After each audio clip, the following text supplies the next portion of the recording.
اللہ اکبر اللہ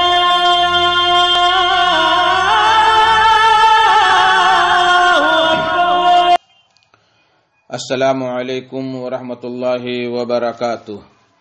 الحمد للہ رب العالمین والصلاة والسلام علی اشرف الانبیاء والمرسلین نبینا محمد وعلی آلہ وصحبہ اجمعین ومن تبعہم بإحسان الی یوم الدین، اما بعد۔ میرے دوستو، بزرگوں، اسلامی بھائیوں اور بہنوں، سامعین و سامعات کرام، صدائے حق سننے والے ساتھیوں، آج 24 رجب 1443 ہجری، 26 فروری 2022 عیسوی، 14 گتے فاگن 2078 بکرمی، سنیچر کا دن، میں محمد مستقیم مدنی صدائے حق کا پروگرام لے کر آپ لوگوں کی خدمت میں حاضر ہو گیا ہوں۔ یہ پروگرام آپ روزانہ junk Nandini FM 95.5 mega hertz پر 1:30 بجے سے 2:15 بجے تک سماعت فرماتے آ رہے ہیں، اور ہر سنیچر کے دن اللہ تبارک و تعالیٰ کے فضل و کرم سے لائیو پروگرام، یعنی آپ کے سوالات کے جوابات دیے جاتے ہیں اور آپ کے بھیجے گئے سوالات کے بھی جوابات دیے جاتے ہیں۔ میرے محترم ساتھیوں، دوستو، آج کا یہ لائیو پروگرام ہر سنیچر کو دیا جاتا ہے، اور یہ دینی پروگرام گزشتہ سال سے، رمضان المبارک سے اب تک آپ لوگوں کی خدمت میں پیش کیا جاتا ہے۔ آج کا بھی لائیو کے لیے آپ کے سوالات کے لیے نمبر خاص کیا گیا ہے 98 17 83 71 12، 98 17 83 71 12۔ اس نمبر پر آپ کال کر کے ہم سے جڑ سکتے ہیں اور اپنے سوالات کے جوابات پا سکتے ہیں انشاءاللہ تبارک و تعالی۔ نیپال سے باہر کے لوگ 98 17 83 71 12 کے ساتھ ساتھ 00 شروع میں 00977 جوڑ کر آپ ہم سے جڑ سکتے ہیں اور اپنے سوالات بھیج سکتے ہیں۔ افسوس کی بات یہ ہے کہ آج بھی ہمارا لائیو پروگرام فیس بک پر نہیں چل رہا ہے، نیٹ ورک اور وائی فائی کے پرابلم کی وجہ سے آج بھی نہیں چل رہا ہے، اور ممکن ہے کہ جنک نندنی FM پر وہ پروگرام چل رہا ہو تو آپ ان سے حاصل کر سکتے ہیں اور وہاں دیکھ سکتے ہیں، سن سکتے ہیں۔ میرے بھائیو، دوستو، آج کچھ سوالات آئے ہیں، جب تک وقت ساتھ دے رہا ہے میں آپ لوگوں کی خدمت میں پیش کروں گا۔ پہلا سوال ہے کہ 15ویں شعبان کو روزہ رکھنا کیسا ہے؟ کیا اس دن کوئی مٹھائی کھانا سنت ہے؟ ابو ہلال راج بیراج۔ جواباً عرض ہے کہ 15ویں شعبان کو خاص کر کے روزہ رکھنا کسی بھی صحیح حدیث سے ثابت نہیں ہے۔ پھر سے سنیں، 15ویں شعبان کو خاص کر کے روزہ رکھنا کسی بھی صحیح حدیث سے ثابت نہیں ہے۔ ہاں، البتہ آپ 15 شعبان سے پہلے 1 کو رکھیں، 2 کو رکھیں، 2 4 کو رکھیں، 5 6 کو رکھیں، لیکن خاص کر کے کہ 15 شعبان کو ہی روزہ رکھیں گے، یہ کسی صحیح حدیث سے ثابت نہیں ہے۔ میرے محترم ساتھیو، دوستو، شعبان کی 15ویں رات کی فضیلت کے بارے میں یا 15ویں دن کی فضیلت کے بارے میں جتنی بھی حدیثیں آئی ہوئی ہیں وہ سب کے سب ضعیف اور قابل حجت ہیں۔ ان میں سے ایک ملاحظہ فرمائیں جو بہت طمطراق کے ساتھ لوگ اس حدیث کو بیان کرتے ہیں۔ عن ابی طالب رضی اللہ تعالی عنہ قال قال رسول اللہ صلی اللہ علیہ وسلم اذا كانت لیلۃ النصف من شعبان فقوموا لیلها وصوموا نہارها۔ جب شعبان کی 15ویں رات ہو تو اس رات کو قیام کرو اور اس کے دن میں روزہ رکھو. رات کو قیام کرو اور دن کو روزہ رکھو. فإن اللہ ينزل فیہا لغروب الشمس الی سماء الدنیا، اس لیے کہ اللہ تبارک و تعالی سورج غروب ہونے کے بعد دنیاوی آسمان پر نازل ہوتا ہے اور فرماتا ہے هل من مستغفر فاغفر له هل من مسترزق فارزق له. تو وہ کہتا اللہ تعالیٰ کہ ہے کوئی مغفرت طلب کرنے والا، ہے کوئی معافی طلب کرنے والا کہ اس کو میں معاف کروں، ہے کوئی روزی طلب کرنے والا کہ اس کو میں روزی دوں. الا مبتلا فعافی ہے کوئی پریشان حال، ہے کوئی بیمار جس کو میں شفا دوں. الا قضا و الا قضا حتی یطلع الفجر. اسی طریقے سے اللہ تبارک و تعالیٰ پکارتا رہتا ہے یہاں تک کہ فجر طلوع ہو جاتی ہے. یہ حدیث ابن ماجہ حدیث نمبر 1388 میں ہے، اور شیخ البانی نے اس حدیث کو ضعیف جدہ یا موضوع من گھڑت کہا ہے، اور بہت سارے علماء نے اس کو ضعیف قرار دیا ہے. تو میرے بھائیو دوستو، اس حدیث سے بہت سارے لوگ دلیل لیتے ہیں کہ 15ویں شعبان کے دن میں روزہ رکھنا چاہیے اور رات میں قیام کرنا چاہیے. اس حدیث سے دلیل پکڑتے ہیں، حالانکہ یہ حدیث ضعیف ہے، اس لیے ان لوگوں کے لیے اس حدیث میں کوئی دلیل نہیں ہے، کوئی دلیل نہیں ہے. تو اس لیے ان چیزوں سے آدمی کو پرہیز کرنا چاہیے. ہاں البتہ جن کو روزہ رکھنا ہے وہ 1 سے لے کر کے 15 تک جس دن بھی رکھنا چاہے رکھے. نبی کریم صلی اللہ علیہ وسلم رمضان کے علاوہ شعبان میں بکثرت روزہ رکھا کرتے تھے، اور ایک حدیث میں آیا ہے کہ جب نصف شعبان ہو جائے تو تم لوگ روزہ نہ رکھو، اس لیے کہ رمضان کے لیے اپنے آپ کو محفوظ رکھو اور طاقت بنا کر کے رکھو تاکہ رمضان میں اطمینان سے روزہ رکھا جا سکے. تو پہلا سوال جو ان کا تھا کہ 15ویں شعبان کو روزہ رکھنا کیسا ہے، اس کا جواب مل گیا. دوسرا حصہ ان کے سوال کا کہ اس دن یعنی 15ویں شعبان کے دن مٹھائی کھانا سنت ہے کیا؟ تو میرے بھائیو دوستو، اس دن خاص کر کے مٹھائی کھانا یا حلوہ بنا کر کے کھانا یا اور بھی کوئی چیز کرنا کہ آج 15ویں شعبان ہے اس لیے سب کرنا جائز ہے، یہ سراسر غلط ہے اور کسی بھی حدیث سے ثابت نہیں ہے. بہت سارے لوگ اس دن بادام کا حلوہ اور طرح طرح کے کھیر پوری بنا کر کے کھاتے ہیں. اس سب کی کوئی شرعی دلیل نہیں ہے، یہ اپنے من سے کھانے پینے کا ذریعہ لوگوں نے بنا لیا ہے. اس لیے ان چیزوں سے پرہیز کرنا نہایت ہی ضروری ہے. اللہ عالم بالصواب. دوسرا سوال جو آیا ہوا ہے واٹس ایپ پہ وہ یہ کہ کیا 15ویں شعبان کو قبر کی زیارت کرنا سنت ہے؟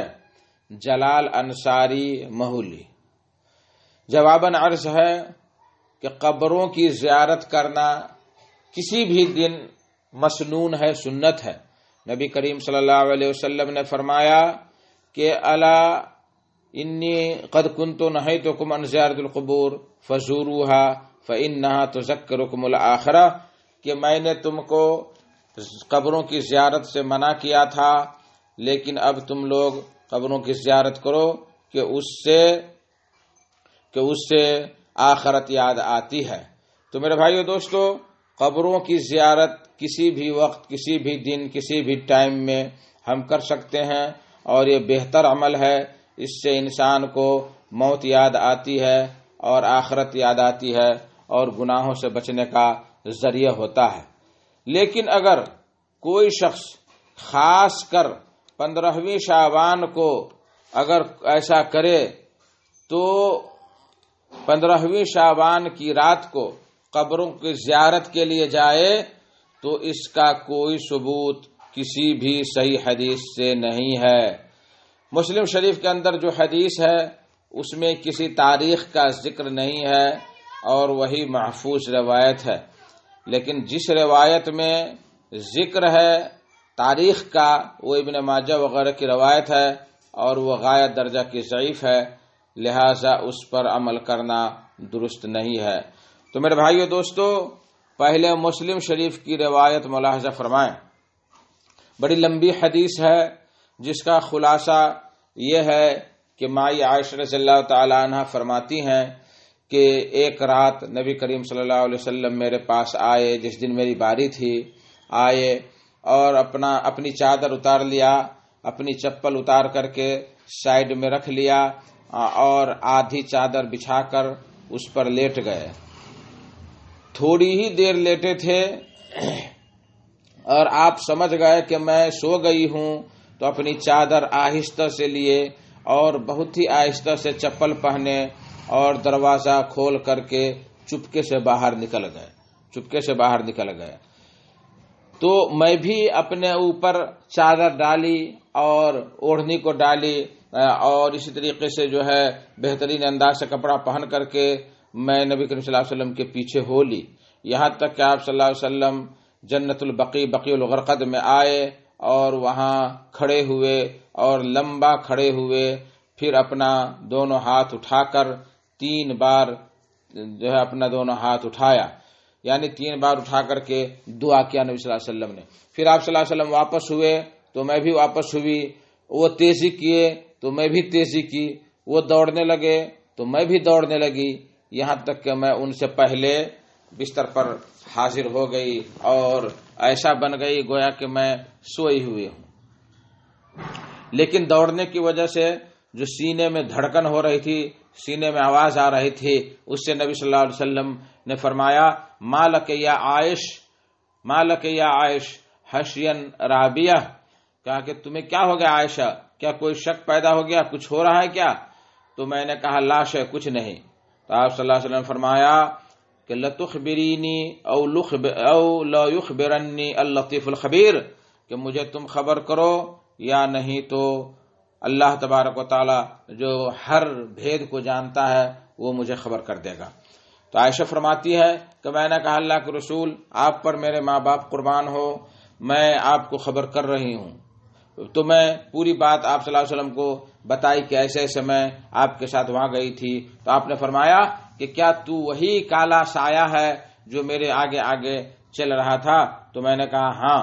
تو آپ صلی اللہ علیہ وسلم نے میرے سینے پر ایک ہاتھ سے مارا اور جس سے مجھے درد ہوا ہلکا، پھر فرمایا اور ظننت ان یحیف اللہ علیک ورسولہ، کیا تو اس گمان میں تھی کہ اللہ اور اس کے رسول تم پر ظلم کرے گا، یعنی تمہاری باری میں کسی دوسری عورت کے پاس چلے جائیں گے ہم؟ تو ایسا نہیں۔ قالت مہما یکتم الناس یعلمہ اللہ، نعم قال فإن جبریل، کہا کہ ہاں یہی میرے دل میں تھا کہ میں جو ہے یہ سمجھ رہی تھی کہ آپ کسی دوسری بیوی کے پاس جا رہے ہیں میری باری میں۔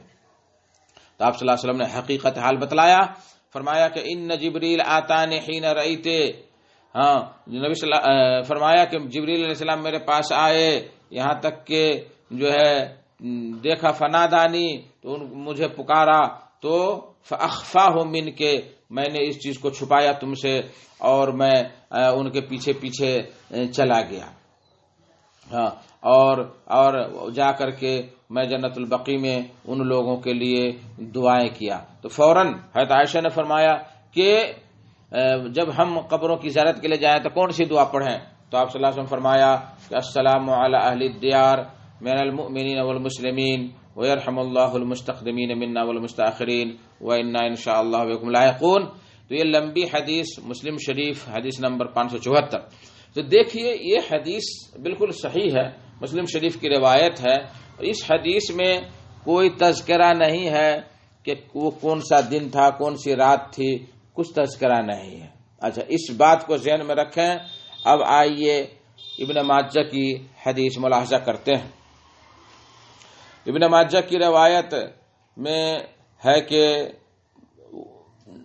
حضرت عروہ رضی اللہ تعالی عنہ، حضرت عروہ رحمہ اللہ عائشہ رضی اللہ تعالی عنہ سے روایت کرتے ہیں اور کہتی عائشہ کہ فقدت النبی صلی اللہ علیہ وسلم ذات لیلۃ، میں ایک رات نبی صلی اللہ علیہ وسلم کو گم پایا، فخرجت اطلبہ، تو میں ان کو تلاش کرنے کے لیے نکلی، فاذا هو بالبقیع رافع رأسه الى السماء، کہ میں اچانک دیکھ رہی ہوں کہ اپنا سر وہ آسمان کی طرف اٹھائے ہوئے ہیں۔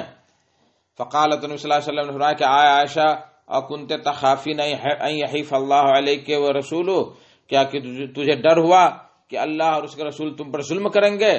قالت فقلت وما بی ذالک، تو میں نے کہا اللہ کے رسول ایسی بات نہیں ہے، لیکن ولکنی ظننت انک آتیت بعض نسائک، لیکن مجھے گمان ہوا کہ آپ اپنی بعض عورتوں کے پاس چلے گئے ہیں میری باری میں، اس لیے میں آپ کے پیچھے ہو لیا۔ اب یہاں نبی صلی اللہ علیہ وسلم نے فرمایا، یہاں تک تو بات مل رہی ہے مسلم شریف کی روایت سے، لیکن اب جو بات آ رہی ہے وہ مسلم شریف کی روایت میں نہیں ہے۔ ان اللہ تعالی ینزل لیلۃ النصف من شعبان الی السماء الدنیا، کہ بے شک اللہ تبارک و تعالی نازل ہوتا ہے 15ویں شعبان کی رات کو آسمانی دنیا پر، اور معاف کرتا ہے قبیلہ کلب کے بکری کے بال سے بھی زیادہ عدد میں لوگوں کو معاف کرتا ہے۔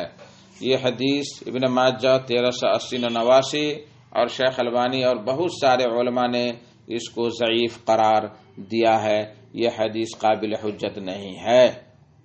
اب دیکھیے مسلم شریف کی صحیح روایت ہے جس میں تذکرہ نہیں ہے، اور یہ حدیث ہے جس کی وجہ سے یہ حدیث ضعیف ہوئے اس اضافہ کی وجہ سے، اور اس میں راوی لوگ جو بھی ہیں بہت ہی کمزور راوی ہیں۔ اگر مان لیا جائے کہ یہ حدیث قابل حجت ہے تو یہاں کئی سوال پیدا ہوتا ہے۔ پہلی بات یہ کہ اگر شعبان کی رات کو 15ویں شعبان کی رات کو اگر قبروں کی زیارت کرنا سنت ہوتا تو چپکے سے نبی صلی اللہ علیہ وسلم کیوں جاتے؟ یہاں تک کہ مائی عائشہ کو بھی خبر نہیں ہونے دیا کہ میں کہاں نکل رہا ہوں۔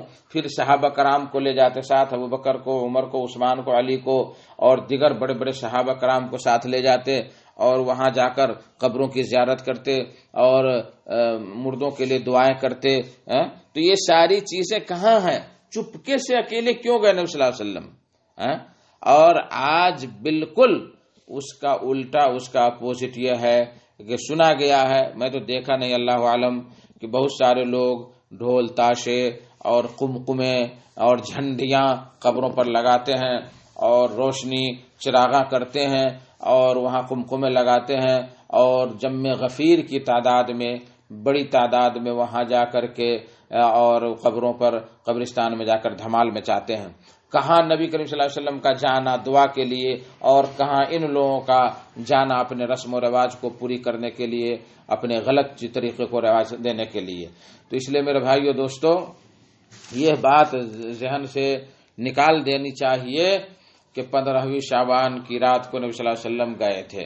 یہ تو ضعیف حدیث سے ثابت ہے، اشارہ ملتا ہے کہ وہ 15ویں شعبان کی رات تھی، لیکن مسلم شریف کی روایت میں کوئی تاریخ کا تذکرہ نہیں ہے، اس لیے اس تاریخ کے چکر میں ہمیں نہیں پڑھنا چاہیے۔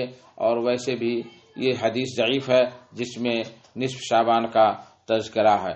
میرے بھائیو دوستو، ہمارے ہند و نیپال میں بہت سارے لوگ ایسے ہیں جو 15 شعبان کی رات کو بہت سارا کچھ کرتے ہیں قبرستانوں پر۔ یا قبرستان یہ سنسان جگہ ہے، اور اس کو اردو میں شہر خاموشہ بھی کہا جاتا ہے۔ وہاں جا کر کے دھمال مچانا، وہاں جا کر کے قمقمے لگانا، وہاں جا کر جھنڈیاں لگانا، یہ کس کو فائدہ ہوگا؟ جھنڈیاں ہمارے وہ جو مردے اندر ہیں وہ کیا وہ دیکھ سکتے ہیں؟ اوپر جو آپ قمقمے کر رہے ہیں قبروں کے اوپر، کیا اس کو وہ لوگ دیکھ سکتے ہیں؟ اس روشنی سے ان لوگوں کو کوئی فائدہ ہو سکتا ہے؟ پنکھا اور اے سی اگر قبرستان میں لگا دے تو اس سے مردوں کو کیا فائدہ ہوگا؟ وہ تو وہاں جو بیٹھے پڑے ہوئے ہیں ان کو فائدہ ہے۔ لوگوں کی آنکھوں کو زینت بخشنے کے لیے جھنڈیاں لگی ہوئی ہیں۔ تو یہ ساری چیزیں ان مردوں کو کوئی فائدہ نہیں پہنچاتی ہیں، بلکہ یہ آپ کے فائدے کے لیے ہے۔ آپ دیکھ رہے ہیں، آپ کو اچھا لگ رہا ہے، مردوں کے ساتھ کیا بیت رہا ہے، کیا ہو رہا ہے، وہ کس کو کیا پتا ہے؟ اس لیے میرے بھائیو دوستو، ان چیزوں سے ہمیں پرہیز کرنا چاہیے۔ دور رہنا چاہیے ان چیزوں سے۔ اللہ ہمیں اور آپ کو ہر خرافات اور بدعات سے محفوظ رکھے، آمین۔ میرے بھائیو دوستو، 98 17 83 71 12 98 17 83 71 12 اس نمبر پر آپ کال کر کے ہم سے جڑ سکتے ہیں اور اپنے سوالات رکھ سکتے ہیں۔ آج بھی افسوس کی بات یہ ہے کہ وائی فائی کے پرابلم کی وجہ سے ہم لائیو پروگرام دینے سے قاصر ہیں، لیکن آپ اس پروگرام کو آپ آڈیو سننا چاہتے ہیں تو آپ ہمارا یوٹیوب چینل صدائے حق جائیں، وہاں انشاءاللہ تبارک و تعالی آپ کو وہاں آج کا پروگرام اور بھی پورے جتنے ابھی تک پروگرام ہوئے ہیں سارے پروگرام آپ کو وہاں انشاءاللہ تبارک و تعالی ملیں گے۔ تیسرا سوال جو آیا ہوا ہے واٹس ایپ پہ وہ یہ ہے کہ ولی کسے کہتے ہیں؟ ولی کسے کہتے ہیں؟ کیا اولیاء اللہ ہماری پکار کو سنتے ہیں؟ کیا اولیاء اللہ ہماری پکار کو سنتے ہیں؟ ایک کریم اللہ صافی سنسری بھکراہا۔ سوال تو بڑا عمدہ ہے، لیکن جواب سن کر کے بہت سارے لوگ جو ہے ہچکولا کھانے لگیں گے۔ ولی کس کو کہتے ہیں؟ ولی کی تعریف خود اللہ تبارک و تعالی بیان کرتا ہے، فرمایا الا ان اولیاء اللہ لا خوف علیہم ولا هم یحزنون، خبردار ہو جاؤ کہ بے شک کہ اللہ کے اولیاء وہ ہیں جن پر نہ کوئی خوف ہے اور نہ وہ غمزدہ ہونے والے ہیں۔ کون ہے اولیاء؟ الذین آمنوا وکانوا یتقون، جو لوگ ایمان لائے اور تقوی اختیار کیے، جو لوگ ایمان لائے اور تقوی اختیار کیے، یعنی ہر ایمان لانے والا اور ہر تقوی اختیار کرنے والا وہ اللہ تبارک و تعالیٰ کا ولی ہے۔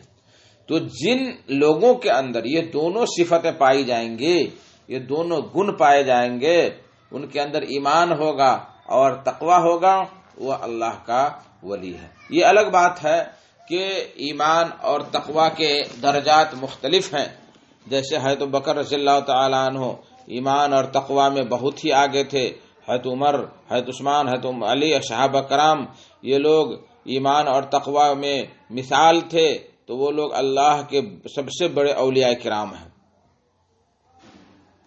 تو تقوی اور ایمان میں کے درجات کے حساب سے متقیوں اور مومنوں کے درجات میں تفاوت اور فرق ہو سکتا ہے، کوئی بڑا متقی پرہیزگار، کوئی کم متقی پرہیزگار، لیکن یہ نہیں کہ اولیاء اللہ کے ولی یا ولی اللہ کوئی دوسری مخلوق ہے، ایسی بات نہیں۔ اس تعریف سے جو اللہ تعالیٰ کی یہ تعریف ہے، اللہ تعالیٰ نے جو تعریف بیان کی ہے، اس تعریف سے یہ بات واضح ہو جاتی ہے کہ کھیتوں میں ہل جوتنے والا کسان، کھیتوں میں ہل جوتنے والا کسان، ہاسپٹل میں علاج کرنے والا ڈاکٹر، مدرسوں میں پڑھانے والا مولوی، روڈ صاف کرنے والا مومن، یا اور بھی جتنے بھی کام کرنے والے ہیں، اگر ان کے دل میں ایمان اور تقوی ہے تو وہ اللہ کا ولی ہے، وہ اللہ کا ولی ہے۔ اگر ایمان و تقوی نہیں ہے، اگرچہ وہ مسجد میں نمازیں پڑھ رہا ہے، حج کر رہا ہے، زکوٰۃ دے رہا ہے، سب کچھ کر رہا ہے، لیکن اس کے اندر ایمان اور تقوی نہیں پایا جاتا ہے تو کسی کام کا نہیں ہے، وہ کسی کام کا نہیں ہے۔ سمجھ گئے؟ تو میرے بھائیو دوستو، ہمارے لیے معیار صرف ایمان اور تقوی ہے، ایمان اور تقوی۔ جس انسان کو آپ دیکھیں کہ وہ ایمان میں آگے ہیں اور ایمان کے جو تقاضے ہیں، نمازیں پڑھنا، روزے رکھنا وغیرہ وغیرہ، ان ساری چیزوں کو بجا لاتے ہیں تو اللہ کا ولی ہے۔ اللہ کے ولی بننے کے لیے قبروں پر چلا کسنا، جنگلوں کی خاک چھاننا، کنویں میں الٹے لٹکنا، پوکھری میں جا کر کے نمازیں پڑھنا، یا جو ہے جنگلوں میں بھوکے پیاسے رہنا، بیوی بچوں کو چھوڑ کر کے باہر رہنا، یہ ساری چیزیں ولی ہونے کی شرط نہیں ہے۔ ولی ایسے لوگ نہیں ہیں، وہ لوگ، یہ لوگ ڈھونگی ہیں، ڈھونگی شعبدہ باز ہیں، اور یہ لوگ ڈھونگ مچا مچا کر کے شریعت کے ساتھ کھلواڑ کرتے ہیں۔ ہمارے نبی کریم صلی اللہ علیہ وسلم سب سے بڑی اللہ کے ولی، سب سے آخری نبی اور سب سے بڑے اللہ کے ولی، وہ اپنے بال بچوں میں ہمیشہ رہا کرتے تھے اور وہ مدینہ کی سلطنت چلاتے تھے اور دشمنوں سے جہاد بھی کیا کرتے تھے، یہ ساری چیزیں کرتے تھے، پھر بھی اللہ کے نبی فرماتے تھے کہ انی اتقاکم للہ، کہ میں تم سے سب سے زیادہ اللہ سے ڈرنے والا ہوں۔ اور آج بہت سارے لوگ کہتے ہیں کہ ہم اللہ کو تلاش کر رہے ہیں، ایشور کو تلاش کر رہے ہیں، تو درخت میں الٹے لٹک جاتے ہیں، پاؤں کو جو ہے باندھ دیتے ہیں، اور جو ہے کچھ لوگ 12 سال کھڑے رہتے ہیں، کچھ لوگ جو ہے گرم گرم لوہے پر اپنے بدن پر رکھتے ہیں اور اس سے کہتے ہیں کہ ہم ولی اللہ بن جائیں، تو یہ فالتو بات ہے، اس کا کوئی ثبوت قرآن اور حدیث میں نہیں ہے۔ ہم اپنے بچوں میں رہتے ہوئے، اپنے پریوار میں رہتے ہوئے بھی ہم اللہ کے ولی بن سکتے ہیں اگر ہمارے اندر ایمان اور تقوی پایا جاتا ہے۔ اگر ہمارے اندر ایمان اور تقوی پایا جاتا ہے تب میرے بھائیو دوستو، تو جو لوگ اس طرح کی چالیں چلتے ہیں، ڈھونگی رچتے ہیں، لمبے لمبے مالے پہنتے ہیں، امامے اور پگڑیاں باندھتے ہیں اور قبروں پر چلا کرتے ہیں اور قبروں پر لیٹتے ہیں، سانپوں کو گردن میں لپیٹتے ہیں، یہ اللہ کے ولی نہیں ہے، یہ شیطان کے ولی ہیں، شیطان کے ولی ہیں۔ کسی بھی مذہب نے، کسی بھی مسلک نے ایسے لوگوں کو اللہ کا ولی نہیں گردانا ہے۔ اس طرح سے مجھے ایک واقعہ یاد آ گیا کہ غالباً حسن بصری رحمہ اللہ کا واقعہ ہے کہ ایک آدمی، بہت ان کا چرچا تھا کہ بہت بڑا اللہ کے ولی ہے، یہ ہے وہ ہے فلاں ہے چلاں ہے، تو ایک آدمی ان کو چیک کرنے کے لیے آیا، اور کئی برس، بعض روایت میں ہے کہ 30 برس تک وہ رہا ان کے پاس، اور کہا کہ میں آپ کو تو سنتا تھا کہ اللہ کے ولی ہے، یہ ہے وہ ہے، کہاں کوئی کرامت ظاہر ہوئی، کہاں کچھ نظر آیا، کیسے لوگ شور مچاتے ہیں، میں اتنے دن آپ کے پاس رہا تو کچھ نہیں دیکھا۔ تو حضرت حسن بصری رحمہ اللہ نے کہا کہ اے بچے، اے انسان، کیا تم نے کبھی اتنے دنوں میں مجھے نماز سے دور رہتے ہوئے دیکھا، روزے سے غافل دیکھا، قرآن کی تلاوت نہیں کیا، اللہ اور اس کے رسول کی اطاعت نہیں کی، غلط کاموں میں مجھے تو اٹکا ہوا دیکھا؟ تو کہا کہ نہیں، تو یہ سب تو نہیں دیکھا۔ کہا کہ یہی تو ولایت ہے، یہی تو ولی ہونے کی بات ہے، جو جتنا آگے رہے گا اللہ اس کے رسول کی اطاعت میں، وہ اتنا بڑا اللہ کا ولی ہوگا اور اللہ کا متقی ہوگا۔ تو میرے بھائیو دوستو، ہمارے یہاں جو یہ مشہور ہو گیا ہے، یہ لوگوں نے جو واویلا مچا رکھا ہے، شور مچا رکھا ہے کہ اتنا بڑا ولی ہے، یہ ہے وہ ہے، اور قبروں پر یہ رہتا ہے فلاں چلاں، سب بکواس بات ہے، اس سب کا کوئی ثبوت، کوئی پرمان نہیں۔ اچھا، تو پہلا سوال تھا ان کا ولی کسے کہتے ہیں، دوسرا ہے ان کا کیا اولیاء اللہ ہماری پکار کو سنتے ہیں؟ یہاں سوال یہ ہے سائل سے کہ ولی اللہ کو پکار کر کے ہمیں کیا فائدہ ملے گا، جبکہ اللہ تعالی ہم کو سب کچھ دینے ہی والا ہے۔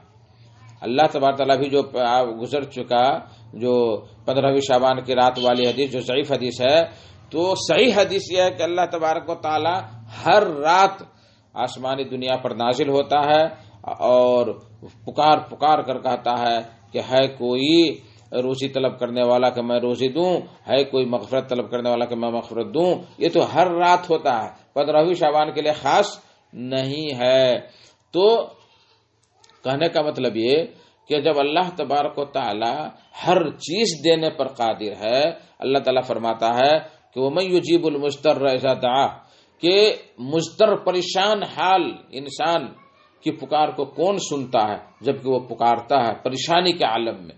اور فرمایا کہ ادعونی استجب لکم، تم مجھے پکارو میں تمہاری پکار کو سنوں گا۔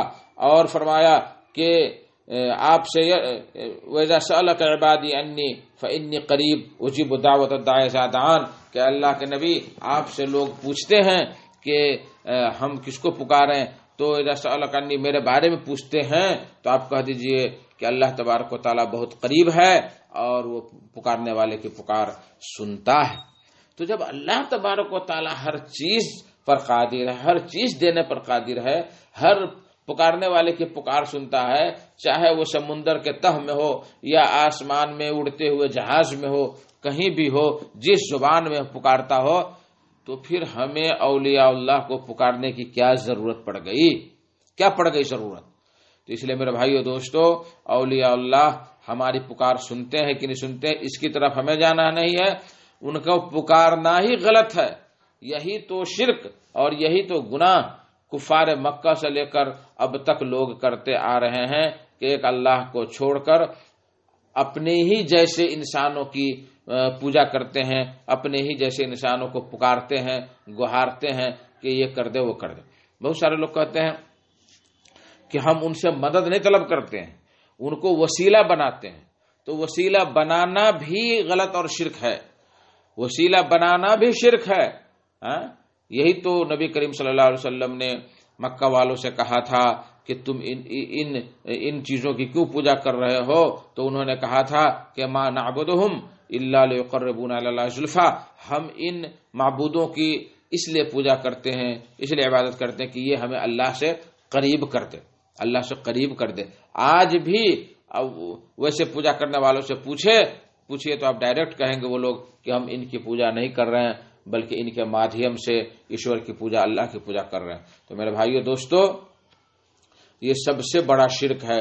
انسان کتنوں ہی آگے بڑھ جائے عبادت میں، ریاضت میں، تقوی میں، ایمان میں، وہ انسان ہی رہے گا، اللہ کا بندہ ہی رہے گا۔ وہ اللہ کے بندہ سے وہ معبود کبھی نہیں ہو سکتا ہے۔ اس لیے میرے بھائیو دوستو، ہمیں ایک اللہ کو چھوڑ کر غیروں کے چکر میں پڑنے کی ضرورت نہیں ہے۔ یہ سب فساد ہے، فتنہ ہے اور جنت سے دور کرنے کا ذریعہ ہے۔ اس لیے اس شرک، بدعت اور خرافات سے ہمیں اور آپ کو دور رہنا چاہیے۔ اللہ تعالی ہمیں اور آپ کو ان مصیبتوں سے محفوظ رکھے۔ میرے بھائیو دوستو، ایک اور سوال آیا ہوا ہے، وہ لاسٹ سوال ہے، ممکن ہے لاسٹ سوال ہو جائے۔ کیا سحری کھانے سے پہلے یا بعد میں کوئی خاص دعا ہے؟ سحری کھانے سے پہلے اور بعد میں کوئی خاص دعا نہیں ہے۔ آپ بسم اللہ کر کے کھائیں جیسے کھانا کھاتے ہیں، اور جب کھانا کھا لیں تو جو دعا پڑھتے ہیں کھانا کھانے کے بعد وہ دعا پڑھ لیں، خلاص ہے معاملہ۔ اس کے لیے آگے پیچھے کوئی دعا نہیں، اور اگر لوگ کوئی دعا کرتے ہیں تو وہ گڑھی ہوئی بات ہوگی۔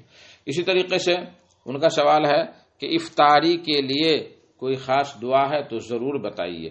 یہ نصیر رائن ادھیان پور، تو افطاری کے لیے خاص دعا ہے، اس افطاری کے لیے خاص دعا ہے۔